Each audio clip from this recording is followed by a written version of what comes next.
Welcome to the Essential Skills for Humaning podcast, where we explore the fundamental abilities and insights that make us better humans. Here's your host, Christina Eanes. Hi, everyone. Welcome to this deep dive on assertive communication, the art of expressing your thoughts, feelings, and needs clearly and respectfully. I'm Christina Eanes, and whether you're aiming to boost your confidence, improve workplace interactions, or build healthier personal relationships, mastering assertive communication is key.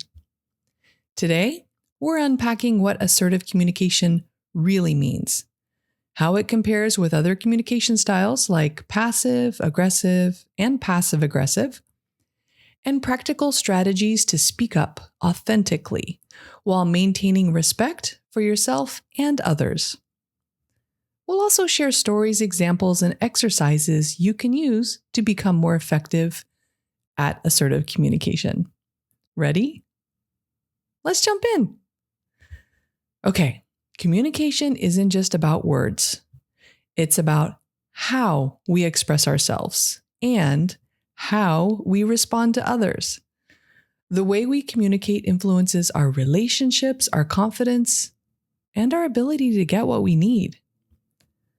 Okay, let's start by exploring the 4 primary communication styles: passive, passive-aggressive, aggressive, and then we'll move on to assertive.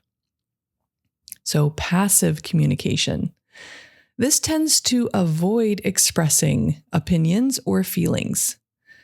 Someone communicating this way may say yes when they actually mean no to avoid confrontation or to defer to others to keep the peace. Characteristics of this style include difficulty saying no, avoiding eye contact, maybe a soft or hesitant voice, apologizing frequently. Sound familiar to anyone? So here's an example. Imagine a colleague who agrees to take on extra work, even though their plate is full, by saying, "Sure, I can do that," but feeling resentful inside. So here are the consequences. Passive communication often leads to frustration, resentment, low self-esteem, and unmet needs. And not just the communicator, anyone involved in the conversation. Aggressive communication. Aggressive communicators express their opinions and needs forcefully, often at the expense of others. They may interrupt, criticize, or dominate conversations. Characteristics of this style include loud or a harsh tone, interrupting or talking over others, blaming, criticizing, invading personal space, making demands rather than requests. Here's an example. Picture a manager who snaps at their team. "Why didn't you get this done already? This is unacceptable." The consequences of this? Aggressive communication damages relationships, creates fear or resentment, and can absolutely undermine trust with others. Okay, let's combine the two. Passive-aggressive communication. This is a mix, obviously, of the two behaviors, passive and aggressive. This person may appear agreeable, but subtly expresses anger or resistance through sarcasm, procrastination, or those wonderful backhanded comments, she says sarcastically in a passive-aggressive way. Characteristics of this include sarcasm, indirect hostility, avoiding direct confrontation, procrastinating, sabotaging, using humor to mask resentment, and giving mixed messages. Here's an example. A team member says, "Sure, I'll get to it, eventually," with a sarcastic tone after being assigned an unwanted task. Consequences of this include confusion, mistrust, unresolved conflicts. This is just not good for relationships. I've actually found as well that people aren't aware about how their communication is coming across as passive-aggressive. So awareness, like everything else, is the first step. So let's talk about assertive communication. Assertive communication strikes the balance, expressing yourself honestly and respectfully while respecting others' rights and feelings. So the characteristics of this type of communication, it's clear, direct, and honest. The communicator uses I statements. They maintain eye contact and open posture. They listen actively, and they set boundaries calmly and respectfully. Here's an example. A colleague says, I'm currently at capacity with my tasks, so I won't be able to take on additional work right now. So let's discuss priorities. The benefits of this: assertive communication fosters respect, reduces stress, builds confidence, and improves relationships at work and at home. So why should you aim to communicate assertively? Because it's the foundation of effective leadership, healthy relationships, and personal well-being. Let's look at some of the benefits. Personal empowerment. When you communicate assertively, you own your voice. You're able to express your needs and boundaries clearly, which reduces anxiety and builds self-confidence. You have better relationships. Assertiveness fosters honesty and trust. It invites others to engage authentically, and it creates space for mutually satisfying solutions. Another great benefit: conflict resolution. Assertive communication can transform conflict from a destructive force into an opportunity for understanding and growth. Workplace success. In professional settings, assertive communicators are seen as credible, respectful, and decisive. This leads to stronger collaboration, better teamwork, and greater influence. Okay, so here's a story for you. I like to call it the assertive shift. I once had a participant in one of my workshops named Maya, not her real name for privacy purposes. She was a talented project manager, but struggled to speak up in meetings. She would agree to unrealistic deadlines and then feel overwhelmed. Now, after practicing assertive communication, she began expressing her concerns clearly and negotiating timelines effectively. Not only did her stress and overwhelm decrease, but her presence soared, earning her more respect and eventually a promotion. So how can you become more assertive? Let's explore some actionable strategies and even some exercises. First, use I statements. Frame your messages from your perspective to avoid blame, instead of, "You never listen to me," which can be very aggressive.